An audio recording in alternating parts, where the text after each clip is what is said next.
Empowerment ان اسلام، دین اسلام میں خواتین کی خود مختاری۔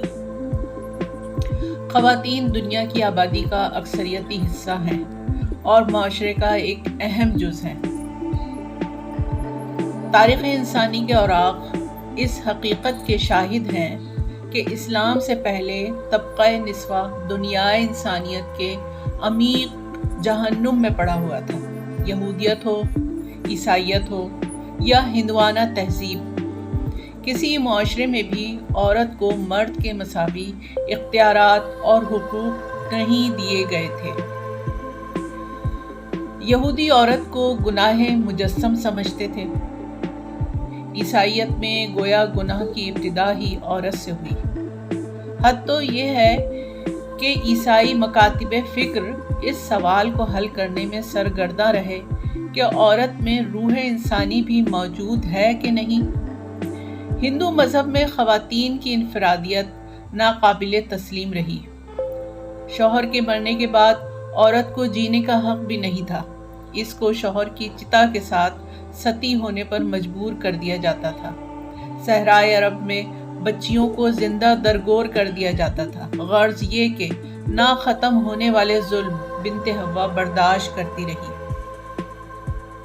دین اسلام دین فطرت ہے اور فطرت کا تقاضا ہے کہ قدر نعمت بعد نعمت ہوتی ہے۔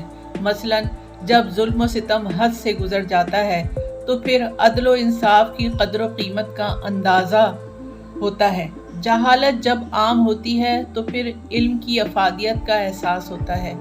تاریکی بڑھ جائے تو اجالوں کی امنگ پیدا ہوتی ہے۔ فتنہ و فساد کے باد سموم خرمن حیات کو تباہ کر رہی ہوں تو پھر نگاہیں امن و سلامتی کے فرحت بخش سایوں کی متلاشی ہوتی ہیں۔ اس جہل و تاریکی میں جب محسن انسانیت کی بعثت ہوئی اور باطل ختم ہو گیا اور حق کا ابر رحمت امڈ آیا تو علم انسانیت کی تمام غلاظتوں کو دھو کر پاک کر دیا گیا۔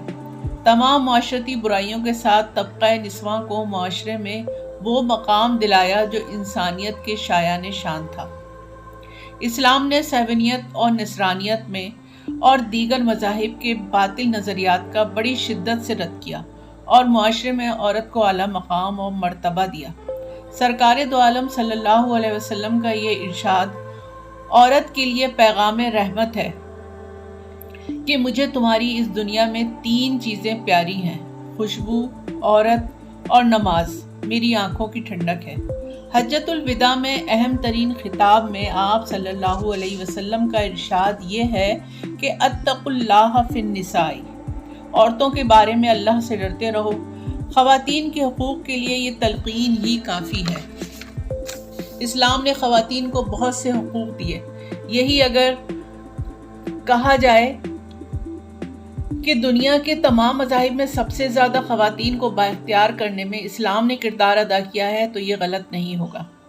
اسلام نے علم کو حاصل کرنا بغیر کسی جنسی تخصیص کے تمام مسلمانوں پر فرض قرار دے دیا، یعنی صرف علم کو حاصل کرنے پر زور دیا گیا، کیونکہ تعلیم ہی انسان میں خود آگاہی اور شعور پیدا کرتی ہے۔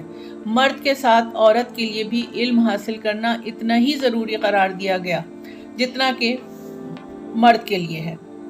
اگر ہم تاریخ اسلامی کا مطالعہ کریں تو سب سے پہلے ام المومنین حضرت خدیجۃ الکبریٰ کی زندگی ہمارے لیے مشعل راہ ہے۔ اس تاریک دور میں پلنے والی خاتون، اسلام قبول کرنے والی پہلی خاتون اول بہترین کاروبار کرتی تھیں۔ حضرت عائشہ صدیقہ رضی اللہ تعالی عنہ بہترین فقیہہ کے صحابہ کرام علم فقہ کی تعلیم آپ سے حاصل کرتے تھے۔ حضرت عمر فاروق اور حضرت عثمان غنی رضی اللہ عنہم کے زمانے میں خواتین بہت سے سیاسی عہدوں پر فائز تھیں۔ بہت سی خواتین کا تذکرہ ملتا ہے جنہوں نے علم التفسیر، علم الحدیث، علم الفقہ، علم الطب اور شاعری میں نام پیدا کیا اور منفرد مقام حاصل کیا۔ بلا شبہ ہم کہہ سکتے ہیں کہ اسلام نے بلا تفریق مرد و زن انسان کو اشرف المخلوقات قرار دیا۔ ان میں سے ہر ایک کے حقوق بھی بیان کیے اور فرائض منصبی بھی ذکر کیے، لیکن اس میں بھی ان کی جسمانی قوت اور فہم و فراست کا پورا خیال رکھا اور زندگی بسر کرنے کا ایک ایسا لاہ عمل فراہم کیا کہ اس پر عمل کر کے پورا معاشرہ اخلاقی تباہ کاریوں سے محفوظ رہ سکتا ہے اور ہر ایک صنف نازک اپنے اپنے مدار میں رہ کر ترقی کے بے شمار مراحل طے کر سکتی ہے۔ دور حاضر میں جو بعض مسلم خواتین جن کی تعداد 2 یا 3% سے زیادہ نہیں، لیکن ذرائع ابلاغ نے غیر معمولی تشہیر کی بدولت ان کو بڑھا چڑھا کر پیش کیا ہے، مردوں کے حقوق کی باتیں کرتی ہیں اور مردوں کے شانہ بشانہ کام کرنے کو اپنا حق جانتی ہیں۔ دراصل ایسی خواتین دین حق یعنی اسلام کے احکامات سے ناواقف، اپنی حقیقت و حیثیت سے جو اسلام نے ان کو عطا کی ہے اس سے ناآشنا ہے اور اہل مغرب کی دیکھا دیکھی ان کی طرح کے حقوق مانگ رہی ہیں۔